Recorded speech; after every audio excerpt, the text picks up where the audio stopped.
I'm Kai Gilb. This is Tom Gilb. And you are listening to a live recording of our ValueFirst Video Podcast. And today we have an exciting theme. We're going to talk about the United Nations Sustainability Goals.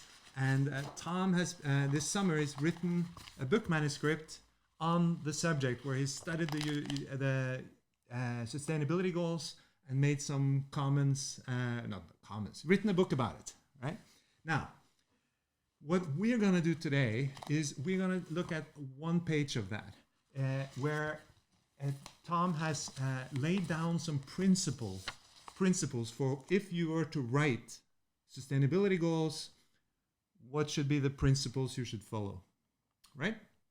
Now, before we start with that, do you have any general comments? So you read the sustainability goals. Are they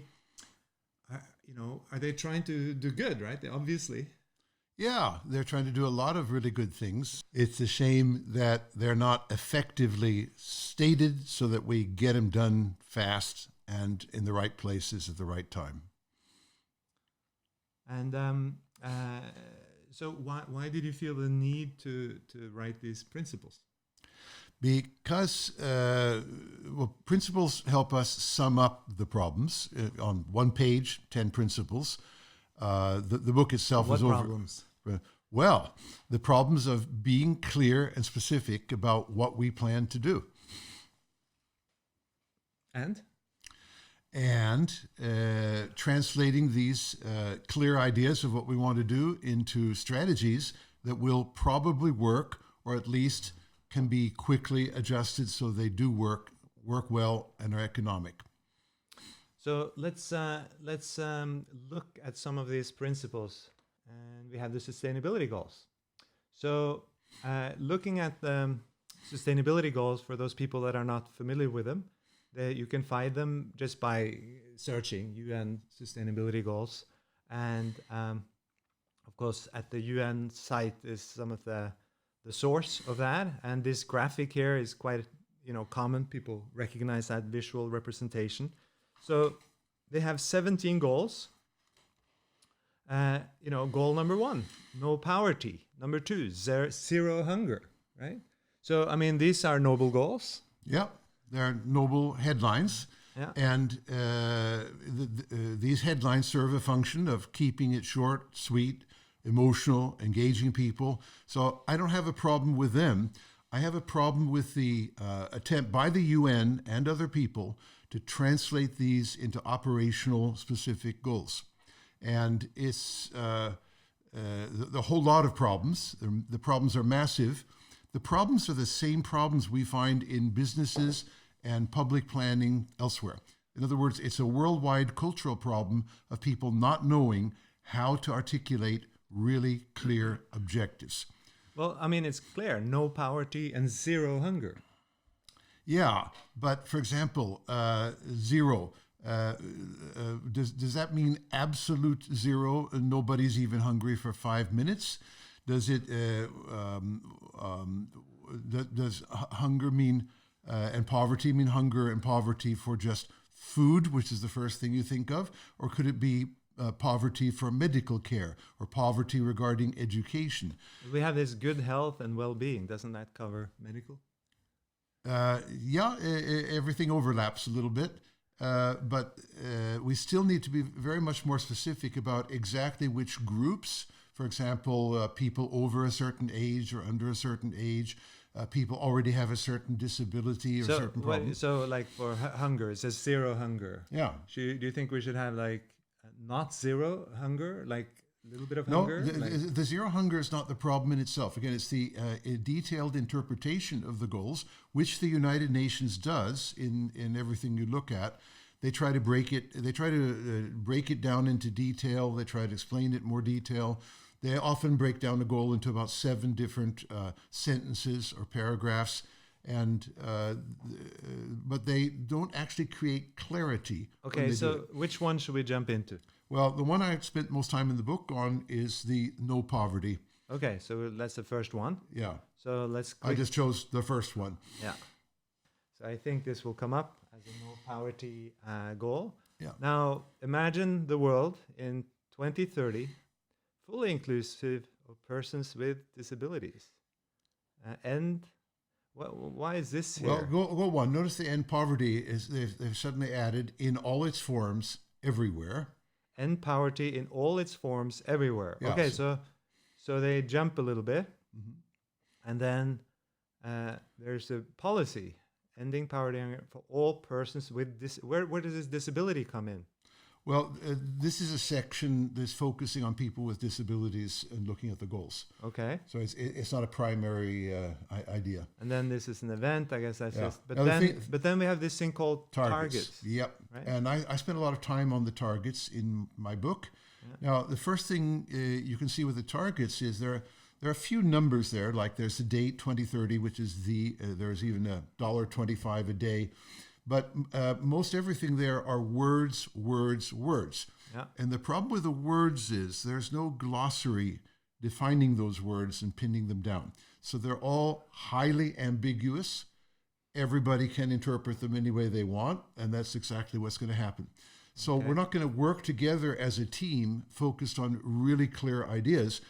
People are going to do whatever they think those words say, and the result is we're going to go slower, spend more money, and maybe not achieve these goals for 100 years, when we maybe could achieve them in 15 to 30 years if we were very focused and planned very much better. All right, let's go into some of your sustainability planning principles. Yeah. So number one here. So it says extreme clarity is basic. Extremely clear goals are the basis for extremely good and relevant sustainability value improvements. So how do I apply this principle to this particular goal of no poverty? Okay. Well, we have to get to the point where 100 people try to interpret that goal, and they get pretty much exactly the same interpretation. You don't get 100 different interpretations, because that's just chaos, anarchy, and they all work in different directions, and at least 99 of them will fail. The extreme clarity means one and only one understanding of a word. So that essentially means that keywords need formal definition. And the UN hasn't actually tried to define their words. They just throw them out there, thousands of them, and leave it to other people to interpret them. Clear also means, since we're trying to improve things, we're trying to improve values like health, education, and hunger, it means that we're going to have to go numeric. We're going to have to put numbers on every one of these.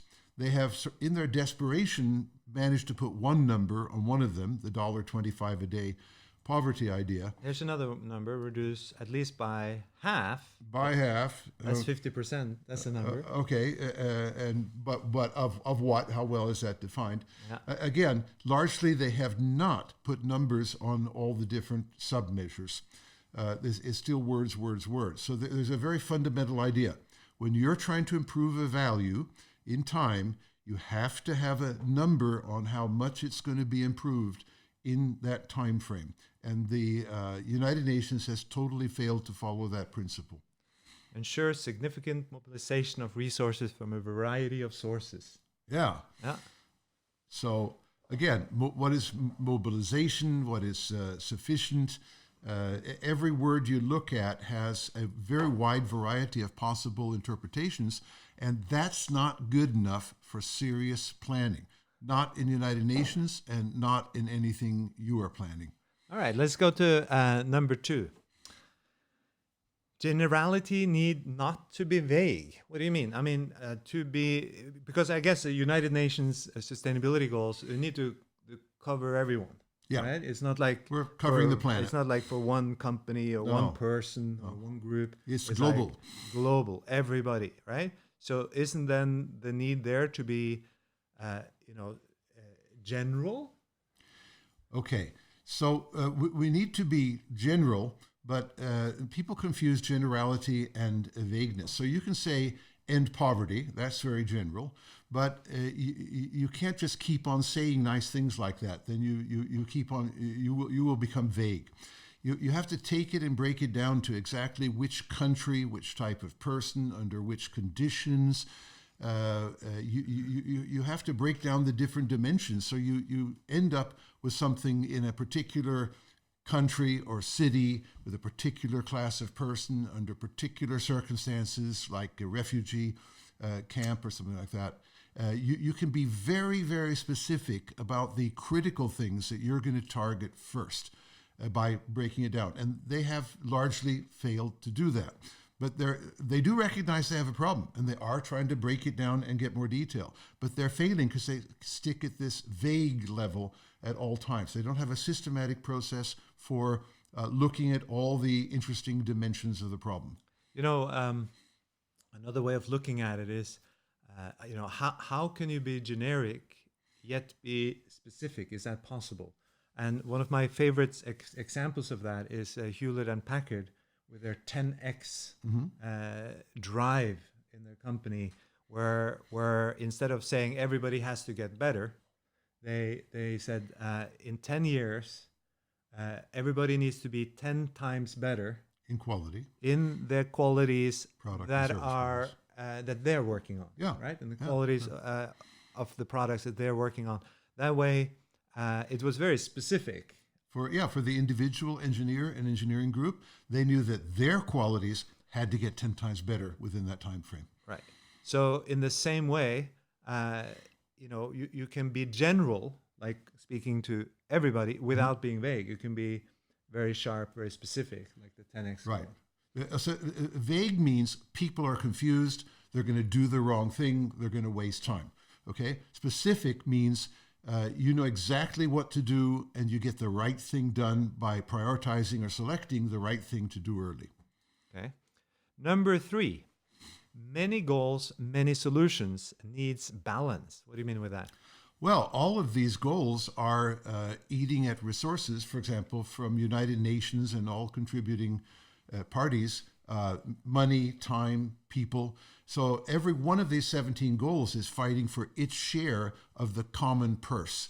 That's just for starters. And some of these goals will directly be in conflict with each other. For example, in order to end poverty, you might have to not have quite as good an education as you want to be. And people might go a little bit more hungry in order to get more healthy. And these goals will tend to conflict with one another. Now, conflict doesn't mean you can't have the goals at the same time. Conflict means you have to find reasonable balance. So there's enough of each of them to keep things alive, keep the critical things going, while you build up towards your long-term goals for meeting all of them. But it means prioritizing and balancing. It doesn't mean you can't have conflict. You will inevitably have conflict in all of your objectives in any planning system you can imagine. So here we have, again, the 17 goals. How do you balance these? How do you balance them? Well, that's what you say. Okay. You say I have to balance them, Yeah, right? sure. Okay, how to balance them. Yeah. Okay, so again, keeping it simple, first you have to quantify and clarify them. You cannot begin balancing if they're in the state they're now in of vagueness and confusion and mixture of ends and means and all the other problems, right? So clarification is step one. Once you have clarification, the balancing technique requires that you say something about the minimum levels we have to get to in each one. We call this the tolerable level, okay? And that's a numeric level on the scale. So your first balancing act is that all 17 are raised to the tolerable levels. Then they're in balance at the minimum level. Then you can begin using your resources to march towards but this is very different than no poverty, zero hunger. Yes, it is. Right? It so how do you balance no poverty with zero hunger? Okay. That's so no poverty is sort of at the extreme, the ideal in the long term. So they're missing this sort of reality level. So we have the level we're at. Mm-hmm. We have the perfect level, let's call it zero, which is stated. But this is like ideal perfection, of course, we would love zero power, no poverty, zero hunger, whatever that means. It's unclear, but let's say it means wonderful things. And of course, we would want it, but we're not there, are we? There are hunger, there are poverty. Now, what I'm hearing you saying is what we need to do is we need to quantify that variance from where we are towards perfection. We need to quantify the first step of survival of the system. That's the next step, right? Then we need to set, well, what, of course we want zero hunger, but what would be, at least we need to get to this level. Right, a tolerable level. Okay, and then we can start to balance poverty with hunger, but not at the zero level. No. Because then we need all resources at all times immediately. Yeah, that's a little bit too idealistic, and maybe we will never attain that. Right. So and we can't balance.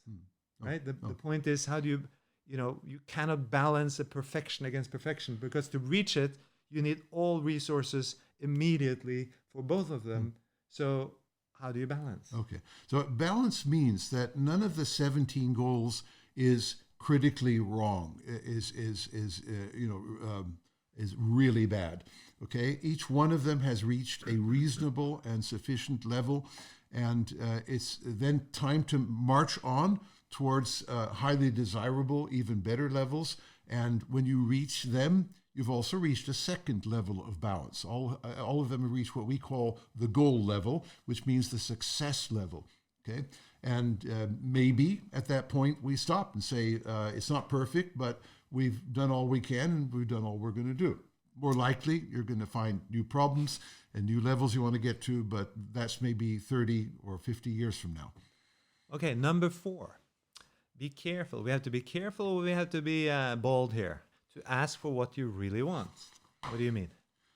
Well, one of the problems is that people start immediately diving into the technical solutions, like spread good, healthy food to this country or something like that. There's a possibility that you spread the food, but it gets taken by corrupt people, or it gets destroyed by mice, and it doesn't actually solve the hunger problem. So we got to keep our focus on, for example, solving the hunger problem, and the strategies or means to do it need to be planned.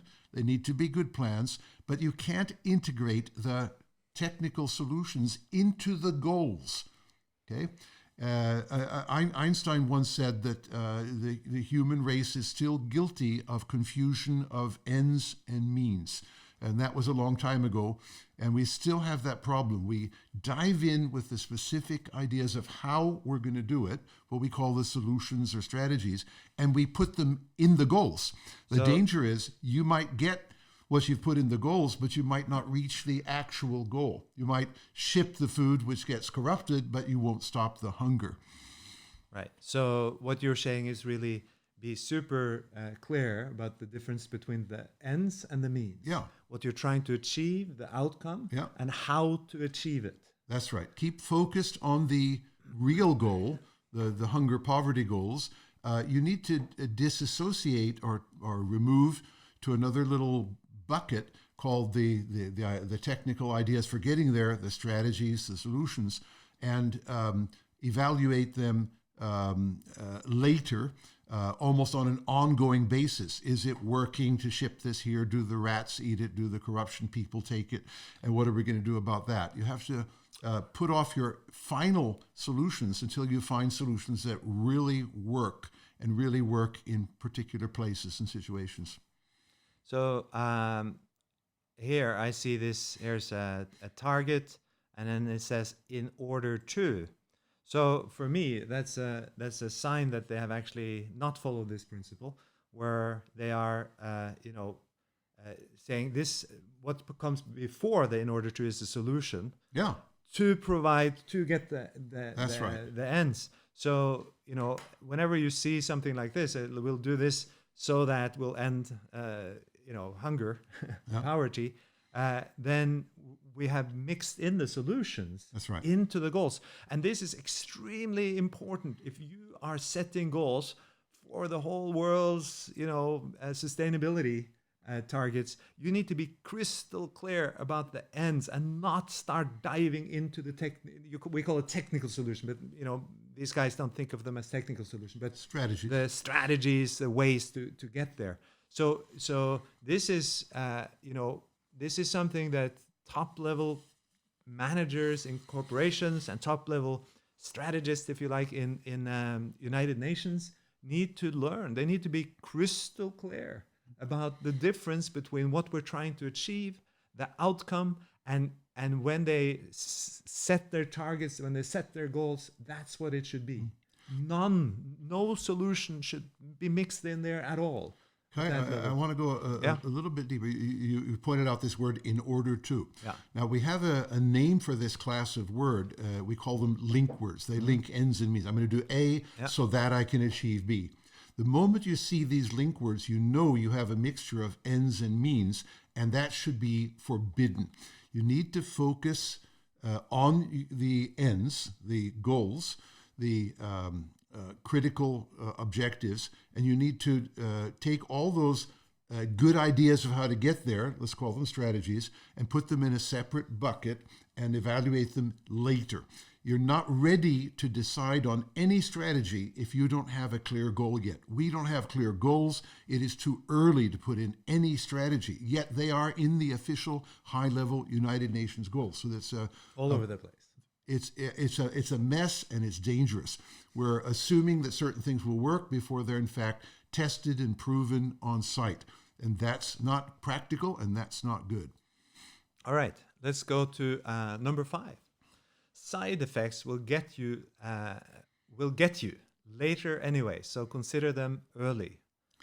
Yeah, everything you do has side effects. Engineers are very clear about the fact they have to investigate the side effects of their designs and not just wait until the bad side effects kill their project or break their bridge. So you have to, for example, a side effect of bringing a lot of food into a place might be corruption, or it might be that the food itself is really bad for people's digestive system. And so you have to have a phase where you take a look at the strategy you're thinking of doing and say, what are the side effects? For example, on the other 16 goals would be a starting point. And there may be other kinds of side effects you need to look at, but the other 16 goals would be a good place to start. And I'm thinking actually for writing the goals, you don't really consider it because that's side effects of strategies, of solutions. That's correct. Right. So the guys writing the goals, they don't need to worry about this. That's right. Because they write it without solutions. So there are no side effects. They just write the outcomes. Then the guys that do the field work, that actually go and achieve improvements on these goals towards less poverty, etc. They need to do this. That's right. The people looking at the strategies need to consider the side effects of the strategies. Right. And you're right. The goal itself can be pure, and it's in conflict with the other ones. In a sense, that's a side effect kind of thing. But we need to look at what bad things can happen on the ground in practice for the actual solutions we selected. All right. Now, of course, if we haven't quantified the goals, if we have solutions in the goals and not quantify the goals, then how do you try to understand the side effects? Well, our favorite solution is we have a little table with the 17 goals on the left-hand side and the strategy at the top there. And then we estimate how good is that strategy for a major goal, but then we estimate how good or bad is that strategy for all the other 17 goals. We call this a value decision table, and it gives a systematic approach to looking at side effects and asking what do we know, or maybe we don't know at all, but we know we don't know anything about the side effects. There's a danger there. But this is our tool. We call it value decision tables. It's good only if you've actually have outcomes as the goals. So if you have solutions as as sort of the goals, how do you sort of evaluate the side effects and consider that? You can't have those solutions in the goals. You got to get rid of them. Yeah, or you just have muddled thinking. Yeah. Then when you have clear thinking, then you can use sharp tools like value decision tables. Yes. Number 6, sustainability requires engineering. Whoa, says the engineer, right? Where does this come from? Okay. By engineering, I mean systematic thinking and systematic thinking about these numbers. Okay, so not technology engineering as such. Only engineering in the simplest sense. Systematic, logical thinking with the help of numbers. We've got to do the numbers because we're trying to improve things. Different strategies have different levels of improvements and costs. So we have to think like an engineer about these things. Thinking emotionally, we're going to end hunger, let's just pour in the food. That's emotional thinking. It's not logical, it's not systematic, and it won't work. Okay, so if we know that if you want to get complex things to work, like a bridge or a 200-story building or even a refrigerator, you have to have engineering as a process to make it work. Okay, so we have really complex systems like the whole world, everybody in it, and we need some tools to think about it very systematically, and engineering methods are a very good start. A little side note on that, as I guess most of our listeners here, they're actually more engineers and sustainability, United Nations kind of people. Now, when you do your engineering for your products and services that you develop, in addition to engineering in, let's say, great user friendliness and performance and reliability, we like to encourage you to engineer in sustainability, right? Yeah. Environmental things, impact on people. Let's go a little bit deeper. Poverty. We often work with IT people building large IT systems. And typically they run into a problem they call technical debt, meaning it's almost impossible to keep the system alive and running and corrected. And what's the problem there? The problem was they didn't engineer their IT system to be sustainable, meaning it's easy to deal with in the long-term thinking. They've been guilty of short-term thinking, just getting the system up and running. It's done, it works today. And then every year they have as much cost as the initial cost of the system.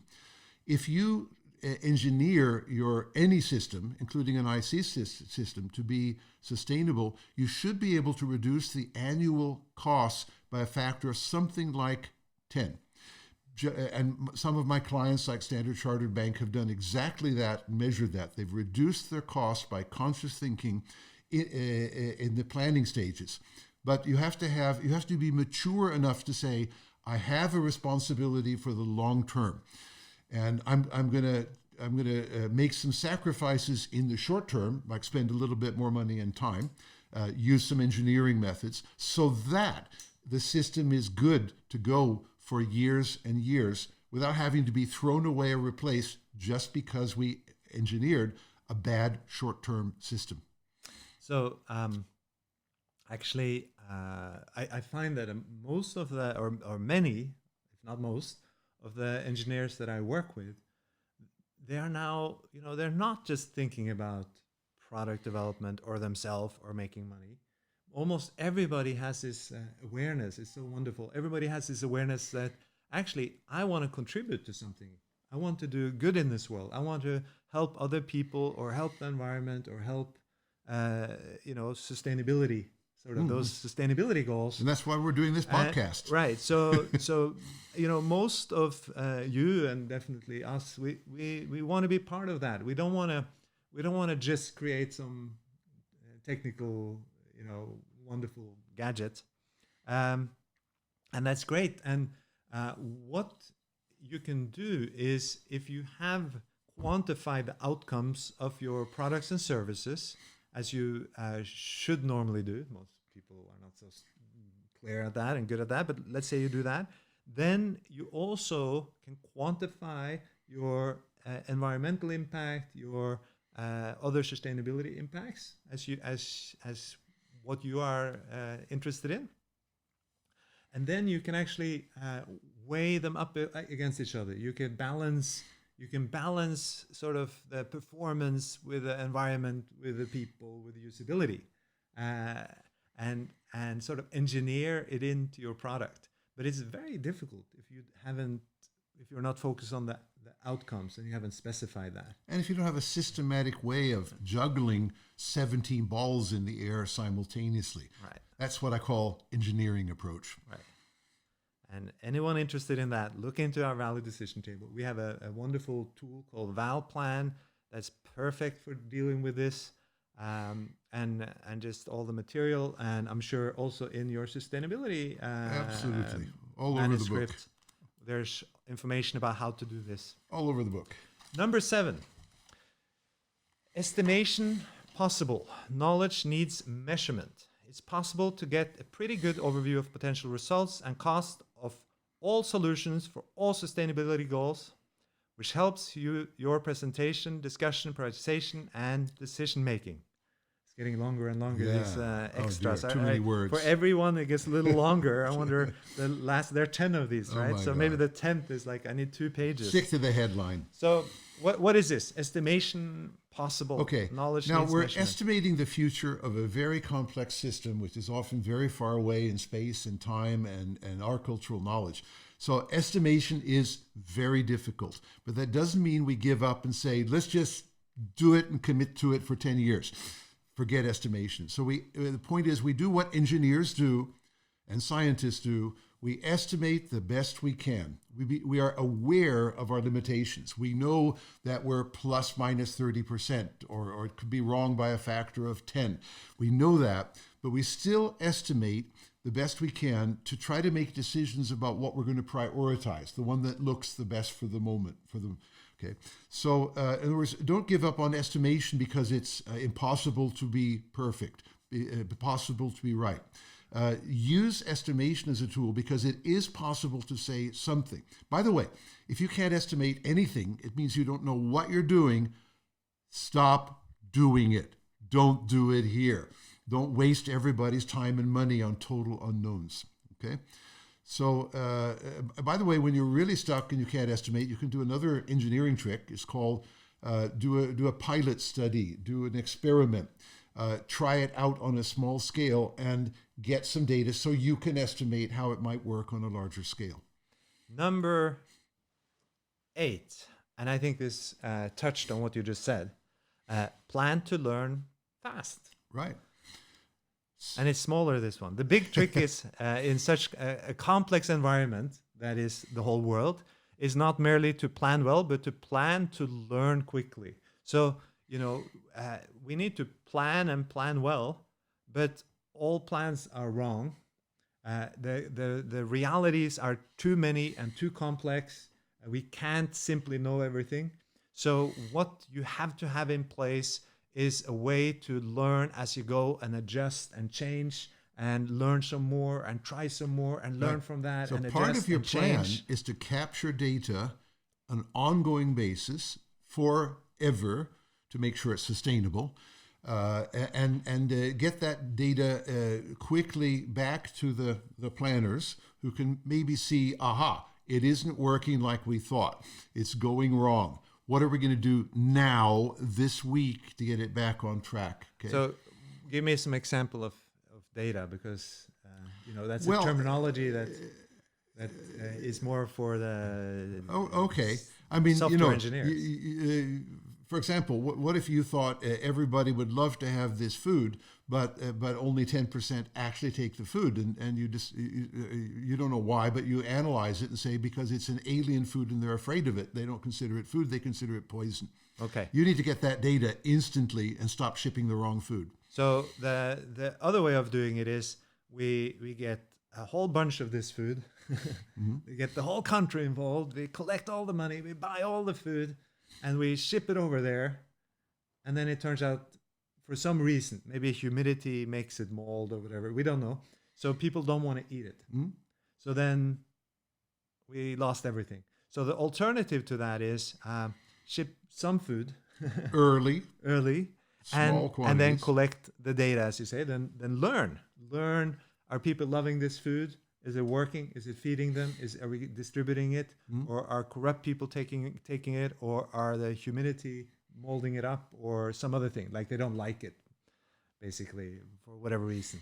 So then if it works, you use that data to then do more. Scale up. Yeah. And if it doesn't work, then you need to be change. agile. You need to be change. agile and change, right? So, and this is talking about mitigating risks of failure and all this. This has got to be, strategy number one. Is like learn fast. Have clear outcomes, quantify it, and then do and learn and change and learn and change. It's one of the most powerful principles of planning is this dynamic checking that the plan's actually working and changing the plan if it's not. Okay. Number 9. Real results require clearer plans. What is this? Well, maybe we're harking back to the first principle of extreme clarity. But if you really want to get results, you need to define the results you expect to get. And what we're seeing in the United Nations thing is, one, they're not at all clear about the results we want to get. They're not defining poverty. They're not defining education well enough to measure. You also need to define a whole lot of other parameters, like exactly where this will be done, what type of people, under what type of conditions, and they're not good at enough at doing that. They're still at a sort of a general level. They have no systematic approach to decomposing the problem so that we can find sub-problems that need to be dealt with early and can be dealt with early. Okay, so it's making the plan clearer not only by quantification but by decomposition into systematic and interesting categories. And there is almost no systematic decomposition of the UN plans. There's decomposition, there's an attempt at it, but in my view, there's a total failure to decompose systematically into interesting categories. There's no sign of it whatsoever. Well, you have goal number 1, no poverty, is decomposed into these targets. Targets, right? And the targets are a mess. The targets are just more blah, blah, blah. The targets are a mixture of ends and means. The targets don't have any specific numeric targets. There are no short-term targets, like what about 2020, 2025? I mean, everything, 2030, everything mystically happens. It's not going to happen, I can tell you right away. If I wanted to sabotage the UN plans so they definitely wouldn't succeed by 2030, I would write the current plan as it is. It's designed to make sure that nothing much good happens in that time frame, and we waste a lot of time and money.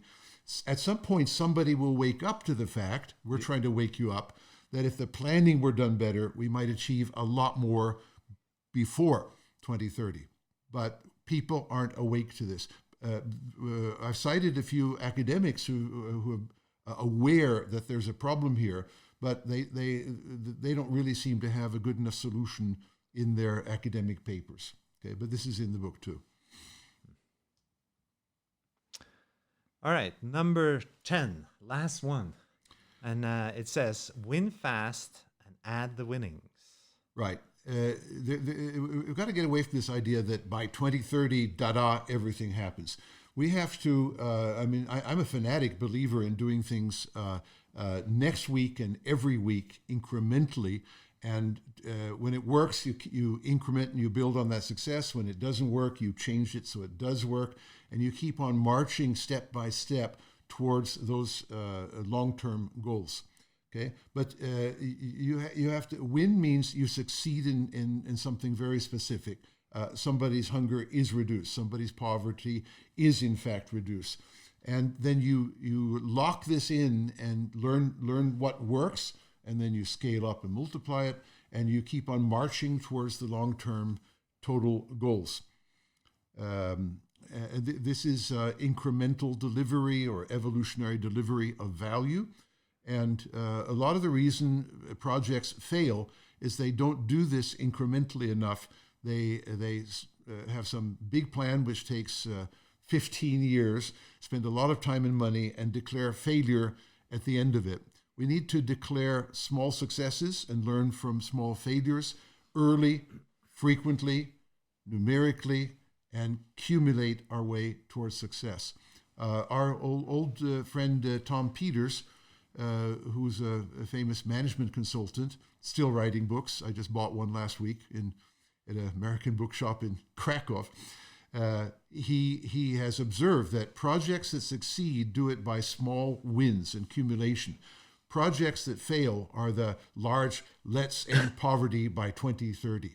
They fail because they're just too big. They're not learning. They're not starting early to get results. They're not learning what works and doesn't work, and using that experience. So and he uses the term small wins. I think so. If like many of you want to contribute, you have these 17, maybe unclear, maybe mixing solutions. Not maybe, right? You have these targets, but you want to contribute. What do you do? Right? That's the question. What do you do? Now, what I would suggest is that you look at the different 17 different targets and find some one of them or maybe more where you want to contribute, and then you take it up on yourself to at least be clear of the outcomes that you're gonna achieve. That's right. So, for example, we have a client, a large power company in England, who has adopted the 17 Sustainable Development Goals as a framework in their annual report, what they're doing. And what they're trying to say is we want to be good guys, we want to be a good corporate citizen, and we believe in the sustainability goals. What they haven't done, and we're in the process of trying to talk them into it, is to quantify exactly what they're going to do for those sustainability goals in their own plans.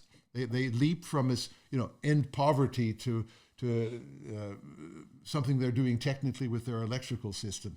Right. And it's too big a leap. They're saying we believe in these, but they're not making a good enough connection between specifically what they are going to do, what slice of the action they're going to undertake, and what they are in fact planning to do in their company.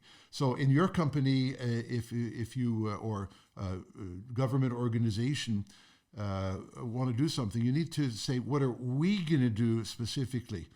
For example, we heard a talk 7th of November, Mr. Astrup, the Norwegian Minister of Digitization, he walked in and held his talk, and he had a badge on him. He said, "This is the United Nations Sustainable Development Goals." And he proceeded as a government minister to articulate the first 7 goals or something like that from heart. So in other words, he's saying we, the Norwegian government, believe very strongly in our digitization process and other things, that we need to look at these goals. But my question was, is he really taking these goals to heart, and can he tell you exactly what Norway and the government is going to do for each one of these goals, rather than just saying, they're nice goals. Don't we all believe in ending poverty? I sent him the book, by the way. And ending poverty, ending podcasts. Mm-hmm. Thank you very much. We will have more podcasts with different themes. Nice if you subscribe to them. If you have any ideas for subjects you want us to talk about, it's ValueFirst Podcast. So it is about how to succeed in project, development and management, and the globe that the sustainability goals are trying to handle, is a project. And if you have any experiences or problems with sustainability goals, send us an email and tell us your case study or your problems, and maybe we'll pick them up on a future podcast. Thank you very much. Thank you. Tom Gill. Hi, Gill. Take care.